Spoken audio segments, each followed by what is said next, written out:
te l'ai dit, tant qu'ils ne travailleront pas, ils ne gagneront pas. Moi, je peux pas embarquer sa patinoire, Kirk Muller ne peut pas embarquer sa patinoire. Ça, c'est la graine d'un gardien de but. Mais joue mieux, Chris, ta gueule. Bon, OK.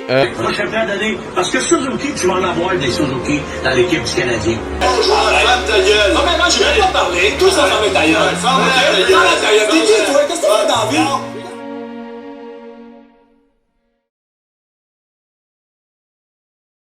Salut tout le monde, j'espère que vous allez bien en ce 2 janvier. Je vous souhaite encore une excellente année pour ceux-là qui n'ont pas écouté la vidéo d'hier. En fait, je vous souhaite une excellente année 2023. Seulement de la santé, c'est le plus important. Le reste va venir avec. Aujourd'hui, je fais une mêlée générale en direct de mon char. Vous allez dire, Chris Havington, t'es-tu fou, tabarnak? Comment ça tu fais une mêlée générale en plein milieu de ton char? Croyez-le ou non, j'ai pas besoin de mon ordinateur pour faire ce genre de vidéo-là. Aujourd'hui, c'est la vidéo où je me fais plaisir, où est-ce que je vais sortir les vidanges, ok? Parce que la mêlée générale, c'est pas juste une question d'histoire triste, c'est pas juste une question de ce qui s'est passé avant, c'est du drama. C'est de couvrir l'actualité dramatique des rumeurs dans la Ligue nationale de hockey. C'est ça, la mêlée générale. Puis j'ai tout écrit sur mon papier. Je n'ai pas besoin de mon ordi pour ça. C'est ça, en direct de mon char, pas le choix. Il faut que je fasse ça de cette façon-là. Avant, par exemple, de commencer à rentrer dans le vif du sujet, au sujet des moves que doit faire M. Hughes très bientôt, je voudrais dire, si jamais vous êtes nouveau, je vous invite à vous abonner. C'est le bouton rouge en bas de l'écran. C'est gratuit, ça fait plaisir. On est presque 500 abonnés sur la chaîne. Vraiment, vous êtes vraiment génial. Merci beaucoup.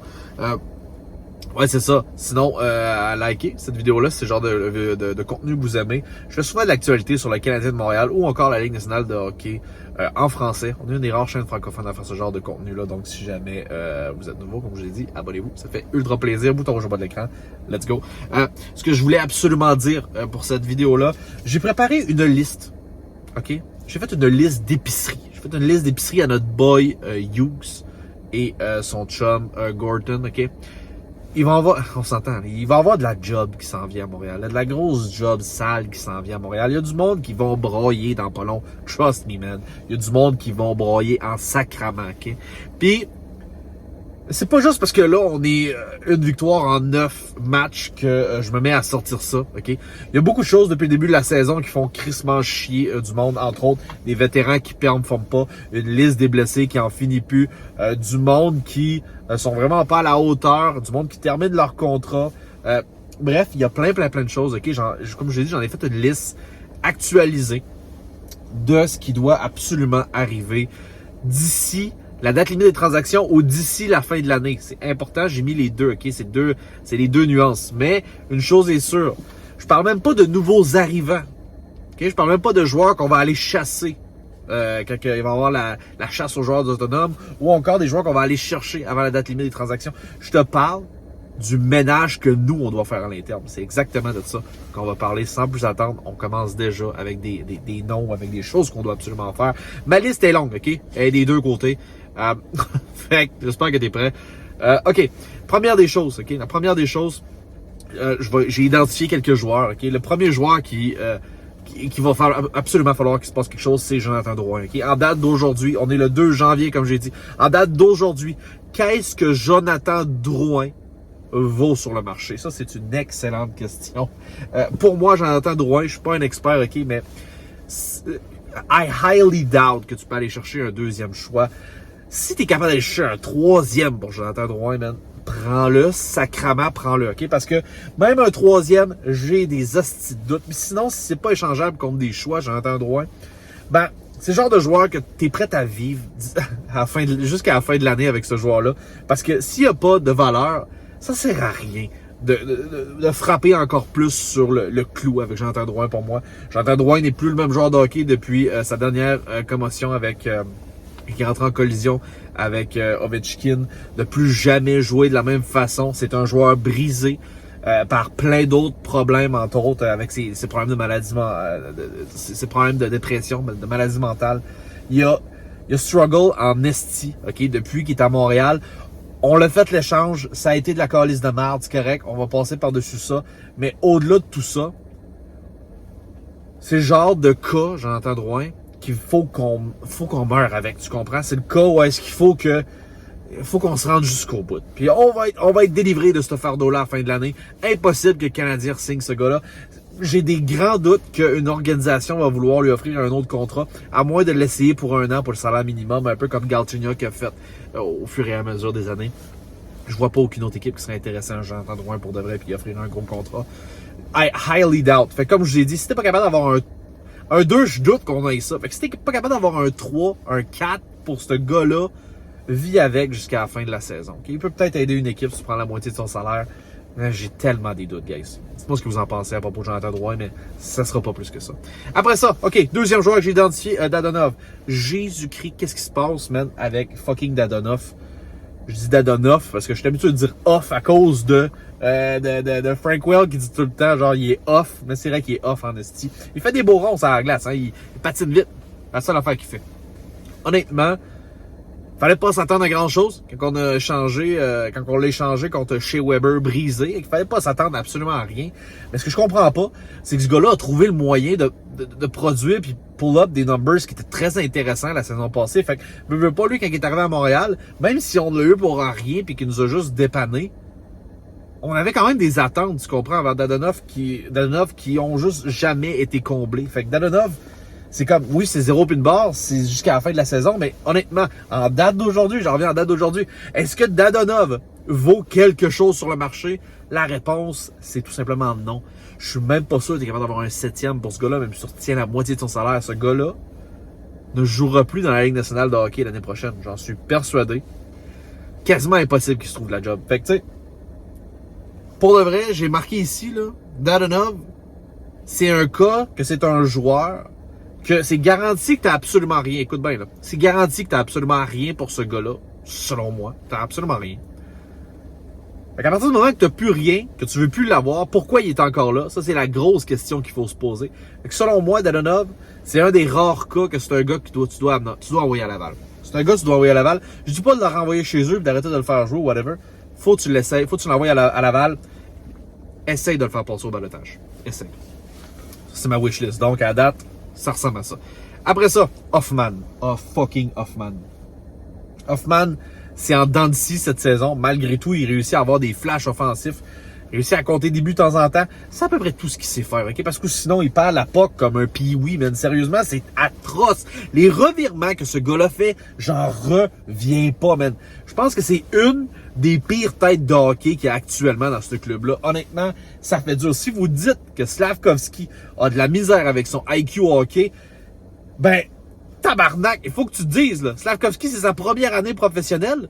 Puis l'autre, ça fait je sais pas combien d'années qu'il est dans la Ligue nationale, puis il a à peu près le même QI, man. Fait que ça va mal en sacrament d'esti, OK? Puis, je suis legit plus capable, moi non plus, de Hoffman. Sauf que le problème avec Hoffman, comme je l'ai marqué ici sur mon papier, là, c'est qu'il est signé encore l'année prochaine. Il est signé l'an prochain, guys. Pour moi, là, si t'es capable d'avoir un échange, ou est-ce que tu vas être limite perdant, mais que t'es capable de l'échanger, même si c'est pour pratiquement rien, je l'échange quand même. Tu veux, basically n'importe quoi. Pour de vrai, un 5e, un 4e, j'en ai rien à chier. C'est 4.5 cette année, puis l'année prochaine encore. Pour moi, c'est un easy going. C'est un 3.5, un 4, un 4.5, peu importe. Je pense que c'est un 4, hein, peu importe. 4 millions. C'est easy going. Tu vends, puis ça finit là. Tu te débarrasses de ça. Mais encore là, c'est ça, c'est de savoir. Quand t'as encore une année de contrat, c'est plus difficile de procéder à ce genre d'échange-là avec autant d'argent. Hoffman, si t'es capable de l'échanger, tu m'échanges ça. Ça presse. Sinon, Yoel Armia. Yoel Armia, là. Les lumières ont allumé. Yoel Armia, on est rendu au point où est-ce que, mon mieux en rire, je faisais partie des gens au début de la saison qui couvraient Yoel Armia, qui disait qu'il y avait eu une situation familiale difficile l'année dernière, et cette année, ça devait de rebondir, montrer quel genre de joueur il est réellement. C'est pourri. Non seulement c'est pourri, c'est zéro une crise de bord, mais non seulement, il est gênant. Il est gênant parce qu'on lui donne les meilleures chances possibles. On les met avec les deux meilleurs joueurs de notre équipe, puis il fournit zéro effort encore, man. Ça, c'est gênant en Saint-Cyboire. Ce gars-là, c'est out of Montreal right now. Ce gars-là, tu le sors, tu le rentres plus jamais, man. Puis, quand je dis out of Montreal, là, c'est même pas à Laval. Moi, ce gars-là, là, C'est balotage si par un miracle, quelqu'un qui veut le prendre, Chris, gardez-les, tabarnak. On va vous envoyer tous les bâtons qui viennent avec, puis tout le kit, pas de problème. Sauf qu'il est encore sous contrat. C'est là, puis je pense qu'il est encore sous contrat pour 2 ans. Ouch! 2 ans encore. 2 ans, Armia, je pense. Je suis pas certain. Peut-être une autre année comme Hoffman, mais j'ai l'impression... Dans ma tête, j'ai 2 ans encore à 3.9. Encore 2 ans à 3.9. Un joueur qui peut même pas faire un 4e trio. Pour moi, ce gars-là, c'est même pas Laval, c'est même pas Montréal, c'est get the fuck out, man. C'est get the fuck out chez vous. Fait que, envoie ça au balotage. Personne ne le réclame, renvoie ça chez eux, man. Non, ça peut plus jouer. Ça peut plus jouer. C'est fini. Garde son salaire, on s'en calisse. Puis garde, on vivra avec, on va en avoir de la marge. Avec tout ce que je vous ai dit là, si on est capable de se débarrasser, en plus de des gars comme Hoffman pis tout, il y a moyen de moyenner. Tu comprends ce que je veux dire? Armia, c'est get the fuck out chez vous, man. C'est même pas Laval, même pas Montréal. Get the fuck out. Après ça, OK? J'ai marqué Joel Edmondson. Joel Edmondson, je faisais partie des gens aussi en début de saison que il y avait beaucoup de rumeurs concernant Joel Edmondson. On venait de lui donner le A. J'étais très satisfait de ça. Je me disais, il avait pas connu une super saison l'année passée, mais il avait sorti pendant un bon bout de temps également à cause que il y avait eu le décès de son père. Fallait l'excuser pour ça. Et encore une fois, il était smart. Il protégeait les joueurs. Je leur ai donné une chance. Mais là, c'est assez. Là, c'est assez. Pour moi, Edmondson, cette année, connaît une des pires saisons de sa carrière. C'est extrêmement difficile. Il est lent, crée énormément de revirements. Même que si on l'avait échangé en début d'année, on aurait peut-être eu une valeur qui aurait peut-être été intéressante pour Joel Edmondson. Peut-être un 2e. Peut-être un début de 2e. Un mid. En ce moment, je pense même pas qu'il vaut un late 2e pick. Honnêtement. Je crois pas qu'il vaut même pas un late 2e pick. Il est encore sous contrat l'année prochaine. Ça va être sa dernière année à Montréal. Ça prend des vétérans dans cette organisation-là. C'est pour ça que j'ai un petit bémol avec lui, à savoir, regarde, oui, il connaît une année catastrophique, il m'a fait sacrer souvent. Est-ce que je suis prêt à vraiment m'en départir à tout prix? Plus que tous ceux-là que je t'ai énumérés avant? Peut-être pas. Mais je pense qu'il faut travailler un échange pour lui. Je pense que si tu es capable d'avoir un late 2e pick, ou un early third, peut-être. Peut-être que ça vaut la peine. Peut-être. Joel Edmondson, vas-y pour l'échange aussi. Après ça, j'ai Wideman. Wideman, là, c'est drôle en Chris, puis vous allez probablement pas être d'accord avec moi, mais regarde, c'est tel que tel. Wideman, pour moi, 7e gars, avec toute la réputation qui vient avec, puis ce qu'on entend parler, puis sa prolongation de contrat qu'il a eu. Wideman comme 7e, je suis pas démanché de nulle part, OK? C'est pas le meilleur joueur. Peut-être que vous allez dire, il mange du temps les jeunes, pis tout. Ouais, mais s'il est régulier, oui. Non, on veut pas Wideman régulier. On veut pas l'avoir là. S'il peut jouer 10 matchs par saison, c'est le gros max qu'on va vouloir y donner. C'est bien correct. 7e. Schooneman ou Wideman? J'aime mieux Wideman. 7e, pense à ça. 7e def, c'est tel que tel. Pour moi. Sinon, c'est quoi? C'est Laval à Wideman? Wideman, c'est Laval? Pas certain. 7e. 7e, guys. C'est pas si pire que ça. Je sais que c'est terrible. Puis vous souffrez. Il y en a beaucoup qui seront pas d'accord avec moi là-dessus pour Wideman. Mais au salaire qu'il est, il est quoi? Il est 780 000. Encore une autre année l'année prochaine, je crois. 780 000. Come on, boys. 7e défenseur. C'est correct. C'est pas grave. C'est pas grave. Faut juste pas qu'il joue beaucoup. C'est juste ça, la clé.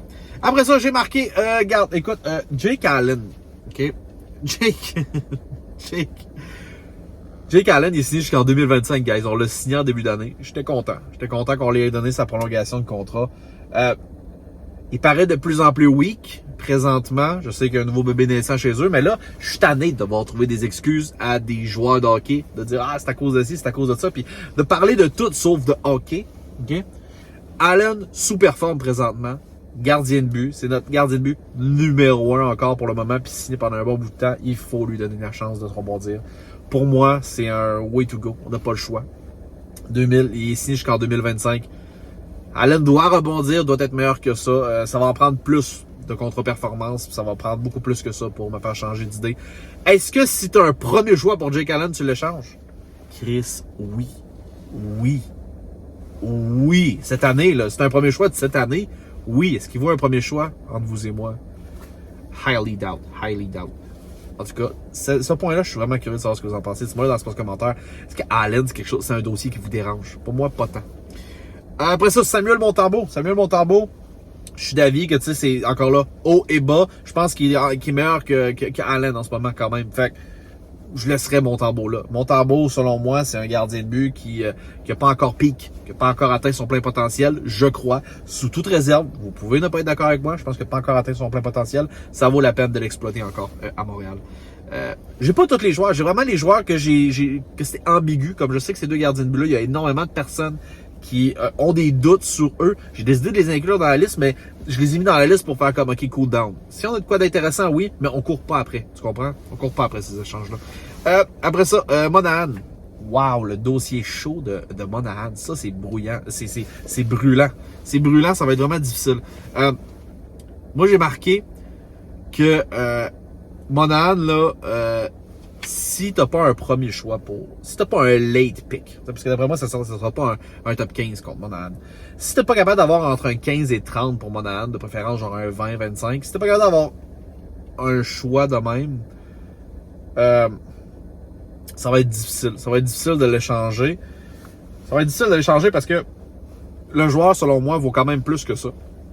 Mais à cause des blessures, ça va être dangereux. Puis tu veux pas non plus le signer à long terme. Par contre, si t'es pour ne pas l'échanger contre un late premier pick, je suis d'avis que tu essaies de lui signer un contrat à court terme avec les Canadiens de Montréal. Un 2 ans, 3 ans, si t'es capable pour Sean Monahan après la saison. Il y en a qui seront pas d'accord avec moi, je suis très conscient de ça. Mais c'est parce que le gars, il est pas fou. Monahan, il voudra rien savoir d'un contrat de 2-3 ans, selon moi. Peut-être que tu pourrais un petit peu plus le payer, mais il voudra rien savoir de ce genre de contrat-là parce que ce gars-là, comme je l'ai dit, il a des blessures sérieuses. Il va vouloir signer à long terme. C'est un vétéran qui va pouvoir aller chercher un minimum 6 ans. Donc, ça va être extrêmement difficile. C'est pour ça que personnellement, j'y crois pas trop. Mais je pense que peut-être qu'il faut l'échanger à tout prix. Mais si, de best, ce serait un late premier pick. Un deuxième pick, j'aurais de la misère. J'irais vraiment pour la négociation avec lui pour essayer de le persuader de rester encore avec notre équipe pour 2 ans, mais on peut pas signer ce gars-là à 4, 5, 6, 7 ans. On peut pas signer ce gars-là à long terme, selon moi. C'est trop un gros point d'interrogation, Sean Monahan. Même si, depuis qu'il est parti, ça va vraiment mal, puis il s'est vraiment établi comme un deuxième centre sérieux. Dvorak joue pas du mauvais hockey en passant présentement. Surtout pas au cercle des mises en jeu, il est excellent. Sinon, Byron, c'est fini. OK, lui, il n'a pas besoin de rester plus longtemps. C'est terminé. Il n'y aura pas de prolongation. T'as 3.4 depuis déjà plusieurs années. LTI en plus, c'est fini. On n'en parle pas. Next. Price, c'est LTI. Tu seras jamais capable d'échanger ça non plus. Bon, là, je vous ai nommé tous ces joueurs-là. OK, c'est bien important. Je vous ai nommé tous ces joueurs-là. Vous allez me dire, ouais, mais tabarnak, tu vides le club. Wellington, c'est qui tu fais rentrer? C'est qui tu fais plus jouer? Bref, qu'est-ce que tu fais? J'ai marqué des joueurs que j'aimerais voir davantage ou j'aimerais voir d'ici la fin de la saison tout court, OK? Je les ai marqués ici. Parce que là, j'ai comme... Tu claires environ 4 attaquants présentement dans le line-up. Fait que tu as besoin de patcher ces trous-là. Fait que j'ai marqué que les joueurs que tu gardes steady jusqu'à la fin de la saison, tu as Pezzetta. Pezzetta qui, bon, joueur de dernier trio, joueur d'énergie, joue des rencontres, tu sais, il te fera pas de points, OK? Mais il est là, coûte pas cher, puis il joue avec intensité, c'est correct. Pezzetta, ça fait la job. Richard, what the fuck? Pourquoi tu as sorti Richard, tabarnak? C'est quoi cette décision de marde-là? C'est probablement le gars qui patine le plus rapidement. C'est le gars avec le plus d'énergie, le plus d'intensité de ton club. Il connaît probablement sa meilleure saison à vie présentement dans la AHL. Fais jouer Richard, man. J'aimerais ça le voir dans un mandat plus offensif. Là, je sais qu'on l'a fait essayer sur un 4e trio, mais puis on se dit il va gravir les échelons. Non, je veux le voir dans un rôle offensif. Je veux le voir sur les 2 premiers trios. Gros minimum le 3, mais je veux le voir sur les 2 premiers trios, voir qu'est-ce qu'il va donner. C'est un gars qui est très très rapide, très explosif. J'aimerais ça le voir davantage. Sinon, Rem Pitlick, moi je ramènerais Pitlick, c'est uniquement pour son salaire. 1,1 million, c'est cheap, ça coûte pas cher, ça vaut pas cher non plus. La saison passée a fait des miracles là, en considérant le tout. Là. Je serais pas contre de redonner encore une autre chance à Pitlick. Je sais pas s'il est bon ou s'il est mauvais pour le vestiaire, mais bon, il y a anguille sous roche avec ce joueur-là. Je sais pas ce qui s'est passé avec lui, mais je serais d'avis qu'on le fait jouer encore simplement à cause de son salaire puis le fait qu'on est pogné encore l'année prochaine. Donc, un autre joueur que j'aimerais voir un peu plus. J'ai marqué J'ai dit 4 autres attaquants, mais j'en ai mis 2 ensemble. J'aimerais ça voir Ilonen. Ilonen, j'aimerais vraiment ça le voir jouer. 25 points en 31 games présentement, Ilonen. Il est où? C'est censé être bientôt, là. Ça va être censé être sa grosse année où il faut voir de quoi il est capable dans la Ligue nationale de hockey. Claire les tonnes de marde, là. Claire toute la petite garbage qu'on a qui calisse absolument rien. Puis fait rentrer Ilonen. Peut-être qu'il donnera pas grand-chose de plus, mais il fera pas pire, tabarnak. Et c'est sûr qu'il fera pas pire que Dadonov. Je vous en signe un papier, il fera pas pire que Drouin. C'est pas possible. C'est pas possible de faire pire que les autres. Fait que Ilonen, s'il vous plaît, ramène-moi ça. J'ai marqué Heinemann, même s'il connaît pas une excellente saison présentement, il y a 3 points en 12 games dans je pense que c'est la Ligue Élite de... Ligue Élite, parce que peu importe, c'est en Europe. Peu importe où ce qu'il joue, je m'en crisse. J'aimerais ça voir Heinemann également jouer un petit peu de hockey à Montréal. Pourquoi? Parce qu'il a connu un excellent camp d'entraînement avec le Canadien de Montréal. J'étais sûr et certain qu'on aurait peut-être pu lui trouver un petit poste là avec les Canadiens de la façon dont il jouait. Il jouait des grosses minutes, c'était vraiment intéressant. Je vois le temps défiler, je suis désolé. Je vais faire ça vite pour terminer. Heinemann, j'aimerais ça également le voir jouer. Fait que ça, c'était pour mes 4-5 attaquants que j'aimerais voir d'ici la fin de la saison. Jouer un peu plus ou jouer tout simplement. Et pour ce qui est des défenseurs, j'ai marqué 1 ou 2 defs. Bon, Barron, on continue à faire jouer Barron. C'est pas excellent. Il disait que ça avait énormément amélioré côté défensif. Je trouve pas que le Barron qu'on voit, cette version-ci, est meilleure qu'elle de l'année dernière. Certes, elle est un peu meilleure que celle-là que j'ai vue durant le camp d'entraînement, je crois, mais rien pour impressionner personne. Barron connaît des moments quand même assez difficiles overall, quand même. Okay? Donc, c'est à peu près ça. Sinon, j'aimerais ça voir... on a signé Mailloux. On a signé Mailloux cette saison. J'aimerais ça qu'on fasse exactement comme on a fait avec Cole Caulfield quand on a joué nos dernières séries. Cole Caulfield a joué pas mal toute sa saison dans la ligue, dans sa ligue collégiale. Puis on l'avait signé, puis on l'a amené à Montréal pour la fin de la saison. J'aimerais ça voir ça avec Logan Mailloux. J'aimerais ça voir ce que ce jeune-là a dans le ventre. On en a besoin défensif, même si c'est un jeune. J'aimerais voir de quel poids il se chauffe, ce Logan Mailloux, d'ici la fin de la saison. Il est sous contrat. Il y a anguille sous roche. Je suis prêt à... Hey, il n'y a rien qui arrive pour rien dans la vie. Peut-être qu'on va être chanceux puis on devrait voir Logan Mailloux d'ici la fin de la saison. C'est pas mal ce que j'avais à dire, guys. Je m'excuse déjà d'avance pour la vidéo de 21 minutes, 22 minutes à peu près. Il y a des gens qui vont être contents. Parce que les vidéos, des fois, sont peut-être pas assez longues. Puis les gens l'écoutent beaucoup plus sous format comme... tu sais, ils l'écoutent en vidéo YouTube, mais c'est quasiment comme un balado. Là. Ils écoutent ça peut-être en soupant ou en faisant le ménage, bref, peu importe. En tout cas, ouais, dites-moi dans l'espace, je suis curieux de savoir. Dites-moi dans l'espace commentaire, c'est qu'est-ce que vous faites pendant que vous regardez mes vidéos? Est-ce que c'est quand vous êtes en train de chier? Est-ce que c'est quand vous êtes en train de faire le ménage? Quand vous êtes en train de bouffer? Je suis vraiment curieux. Moi, personnellement, je consomme énormément de YouTube pendant que je suis en train de chier. Mais ça, c'est mon affaire à moi. Bref, j'espère que vous aurez apprécié cette vidéo-là, guys. C'était ma wish list. C'était la liste que Kent Hughes et Gordon vont devoir travailler d'ici la date limite des transactions, d'ici la fin de l'année. J'espère que vous aurez apprécié. Laissez-moi un like si c'est le cas. Et abonnez-vous si vous tombez au bas de l'écran, c'est quand ça fait plaisir. Sur ce, peace out, guys, je vous retiens pas plus longtemps. Merci encore d'avoir écouté jusqu'à la fin.